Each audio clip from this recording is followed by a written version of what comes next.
This is urgent, my friend! The Bills have a major defensive problem and are already eyeing a potential reinforcement that could change everything. The Seattle Seahawks cornerback and Pro Bowl nominee may be available for trade, and behind-the-scenes reports indicate Buffalo is monitoring every move. I've gotten some hot information you haven't yet found on the major news outlets. If you want to know what could happen before the trade window closes, like now and subscribe, because this story is going to catch fire. It's becoming impossible to ignore. The Buffalo Bills are experiencing a full-blown crisis at cornerback. 5 weeks into the 2025 season, it's become painfully clear that Tre'Davious White is no longer the answer he once was. Quarterbacks are completing passes against him at a staggering 72.2%, registering a 101.6 passer rating when throwing to him. Opposing offenses aren't just challenging Buffalo's secondary, they're attacking it relentlessly. And so far, there's been little resistance. Oh, the problem only gets worse when you look at the depth chart. Heat first-round pick Maxwell Hairston remains stuck on injured reserve, with his debut in a Bills uniform still on hold. Dorian Strong is also out, leaving cornerback cap space alarmingly scarce. Even if Hairston manages to return soon, hoping a Heat can fix a secondary collapsing after weeks on the sidelines seems more like a desperate hope than a realistic plan. That's why one name is starting to resonate in Bills Mafia circles. Riq Woolen, the Seattle Seahawks cornerback and former Pro Bowler, could be the lifeline Buffalo needs. According to Jarrett Bailey of the Sporting News, the Seahawks are reportedly open to trade offers, and Buffalo could be one of the moments they make that choice. Woolen ticks all the boxes of Sean McDermott's prototypical cornerback: tall, long-armed, smooth in coverage, and most importantly, improving as a run defender. NFL insider Ian Rappaport put more fueling the fire this week was reports that several teams have been closely monitoring Woolen's situation. His pace has dropped significantly since the return of cornerback Devin Witherspoon, leading many in the league to believe Woolen could be available before the trade deadline. And while he's not replicating the dominance of his rookie year, the 24-year-old cornerback still displays the tools that made him special. Over his career, Woolen has allowed only 55.3% of passes thrown his way. According to Pro Football Focus, his run defense rating has risen to 70.2 this season, another sign of his evolution. For the Bills, this is important, because right now, their defense is being dismantled in the passing game, and with the Super Bowl window open but rapidly narrowing, they can't afford to let that continue. Buffalo doesn't have the salary cap space for a blockbuster move, but Woolen's affordable contract makes him an affordable option with high potential. Don't worry, don't be fooled. This isn't just a boat. This is a defining moment for the franchise. General manager Brandon Beane has never shied away from making mistakes when the team's title hopes are at stake, and this could be one of those moments. If the Bills act, it could reshape their entire defense heading into the second half of the season. If not, they'll enter Monday Night Football against a surging Atlanta Falcons with the same glaring weakness that every opponent already knows how to exploit. While the Bills explore the possibility of bolstering their secondary with Riq Woolen, time must also be on the line for this week's opponent. The Atlanta Falcons arrive with some injury unknowns, and every detail could make a difference on Monday Night Football. As the Bills face questions about their own health and depth, their upcoming opponent, the Atlanta Falcons, heads into Week 6 with serious uncertainty. For Buffalo, this could be a much-needed opportunity. For Atlanta, it's a nightmare that arrives at the worst possible time. Coach Raheem Morris took the podium this week with an update that raised more questions than it answered. The Falcons' early bye in Week 5 gave them a rare chance to recover, but even that wasn't enough to ensure a healthy lineup for their primetime matchup against Buffalo. Let's start with wide receiver Darnell Mooney, one of Atlanta's key offensive weapons. Mooney left the team's Week 4 win over Washington with a hamstring injury in the third quarter and hasn't returned to practice since. It's the latest twist in a frustrating season for the speedy wide receiver, who had already missed games earlier this year with a shoulder issue dating back to training camp. Right now, Mooney's day-to-day is what matters, Morris told reporters. We'll see what happens. He's out today. We'll have a better understanding going forward.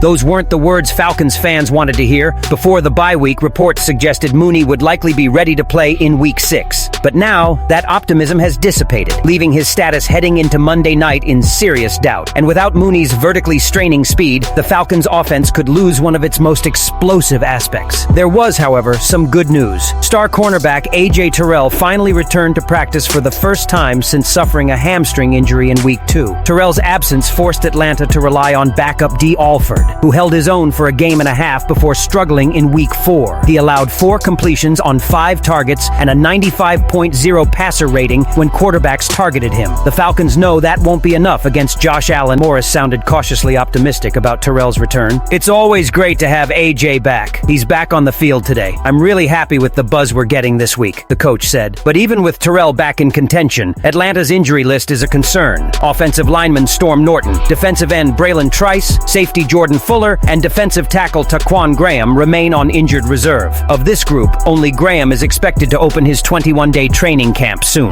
and even that is certain. When that camp opens, the Falcons will have 3 weeks to add him to the 53-man roster or keep him out for the rest of the year. Until then, they'll have to rely on a reduced and already overworked rotation. Despite these issues, Atlanta's defense still ranks first in total defense rumored for Week 6, an impressive feat that speaks volumes about Morris's coaching. But statistics can be deceiving, and that ranking is about to face its toughest test yet. Josh Allen under the spotlight on Monday Night Football. And if the Falcons' situation is worrying, the Bills themselves face even greater challenges on the injury front. With key players on both offense and defense uncertain, Sean McDermott warns that nothing is guaranteed for the Week 6 matchup. Just when Bills fans knew things couldn't get any worse, head coach Sean McDermott stepped up to the podium on Thursday and delivered a dose of reality that hit harder than any tackle. The injury bug, which has plagued Buffalo all season, has struck again, and this time with a significant impact on both sides of the field. Before practice even began, McDermott confirmed that defensive tackle TJ Sanders and linebacker Matt Milano would not participate. Both are key pieces of an already overworked defense. Milano, one of the heartbeats of the Bills' linebacking core, is the kind of player whose absence is felt immediately, in leadership, in coverage, and in heart. Losing him for just a week is a setback. Losing him for longer could shake the very essence of this defense. But that was just the beginning. McDermott also revealed that offensive lineman Deion Dawkins, linebacker Dorian Williams, and defensive tackle Ed Oliver struggled in practice. Dawkins, one of Josh Allen's most reliable protectors, is dealing with a hand injury, a seemingly minor issue that could have serious consequences if it impacts his ability to anchor the left side. When asked about it, McDermott offered no comfort, just a single word: hand. It was the kind of press conference that leaves fans uneasy, because when a list of limited and out players starts to grow like a list of starters, alarm bells start ringing in the Bills Mafia. And then came the part I actually did. McDermott confirmed that the team will still not open a 21-day practice window for several players on injured reserve, including kicker Tyler Bass, rookie cornerback Maxwell Hairston, and offensive lineman Tylen Grable. All three remain sidelined indefinitely. When asked if either of them might miss the entire season, McDermott's answer was blunt and unsettling: "We'll see." For fans, that two-word answer said it all. No guarantees, no timetable, just uncertainty. The kind of uncertainty that erodes confidence week after week. Hairston's continued absence, in particular, is profound. A first-round pick, he was supposed to be a spark for the defense, a young star cornerback who could bring energy and depth to a position now disintegrating. Instead, he hasn't played a single play in 2025. His absence was felt acutely in the loss to the Patriots when rookie quarterback Drake May tore through Buffalo's defense, leaving the secondary looking lost and sluggish. Still, amid the gloom, there were small glimmers of hope. Ed Oliver's limited participation, for example, suggests progress after his absence. When healthy, he's been one of Buffalo's most dominant interior defenders, a force that wreaks havoc on quarterbacks and sets the tone for the entire line. If Oliver can return to form, the Bills' defense could hold a line long enough for the reinforcements to return. With the Bills' secondary in crisis, trade rumors heating up around Riq Woolen, key injuries to the Falcons shaking up Monday Night Football, and Sean McDermott's growing list of stars sidelined, do you still believe Buffalo can fight through the chaos and keep the Super Bowl dream alive? Leave your opinion here and don't forget to like and subscribe to the channel. I'll be back later to update you with the latest Buffalo Bills news.